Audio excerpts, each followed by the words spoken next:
Hey there, thanks for joining me in this video. If you are new to my channel, welcome. I am happy you're here. Lately, I've been thinking about how other people affect our dreams. Do you ever find yourself abandoning a dream because you're scared of what other people will say? Or maybe you've told your idea to people you respect and they've said, that's not gonna work. We've all had friends or family members tell us that our ideas are crazy and that they will fail. And that totally sucks. But unless we fight through the negativity, it can keep us from pursuing something we are really called to do. So when you're fighting through that fog of feelings, here are some things to help you chase your dreams and silence the haters. Number one, ignore the haters and believe in your ideas. Whether you want to start a business, a side hustle, or a long-term project like a podcast, a blog, or any creative expression, we need to be mentally tough. When we really believe in our idea, I mean deep down to the core where we can't stop thinking about it, it's there for a reason and it is not going away, which means we have to go for it. We have to try. We need to be resilient and embrace the uncertainty when we start pursuing a dream. We need to prepare ourselves to resist that outside discouragement so we can fight against those, rather unhelpful opinions of others before and after we start a project. People will definitely share their unsolicited opinions. We do not have to agree. A few years ago, I started a live morning show in my community.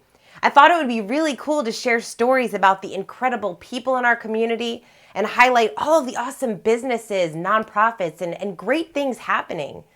I asked the owner of a local newspaper to be my co-host, and we started really simply. We recorded the shows on my iPhone that was just on a tripod, and we didn't know where the show would go or if people would even watch. And of course, we had some haters. We had people that made nasty comments on social media. Shocker, I know. But we kept going because it was important to us. And as the show continued to grow, people started reaching out to us. They were excited to be guests on the show, and it turned into something that the community really loved. When you fully believe in your idea, it's easier to drown out the haters.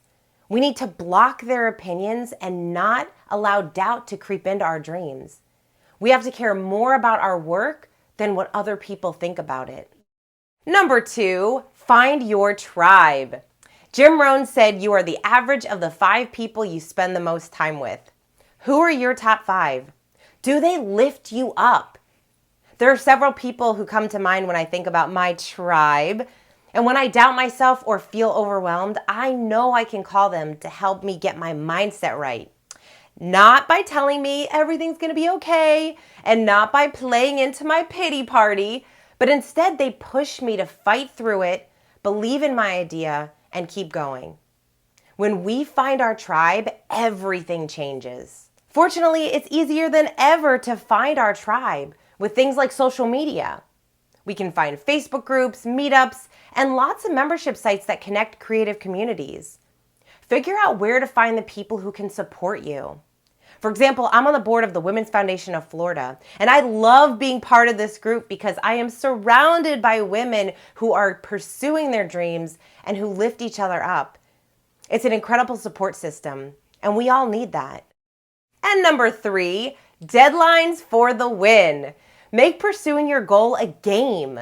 Sometimes it can be really overwhelming to think about all the moving parts that need to come together to make our idea a reality. But when we break it down into bite-sized pieces, it becomes manageable and actually really fun. We can see it as a journey, not a destination. And I know, I hate that cliche, but it just fits. Try giving yourself a deadline to get things done. For example, one of my friends wants to start a podcast, and she has for years. Every time I ask her about it, she talks about not knowing what equipment to use and fearing that people won't listen. Or worse, maybe they will listen, but they won't like it. So I challenged her to come up with a list of people she wants to interview, schedule her first 3 interviews, and have the first one completed by a certain date. Giving ourselves a deadline makes it real, and it helps hold us accountable to finally take action. When we can get out of our head and stop overcomplicating our ideas or wondering what other people are going to say about our work, it becomes so much easier to take action on our dreams. So stop thinking about what other people think. Be free to explore your ideas.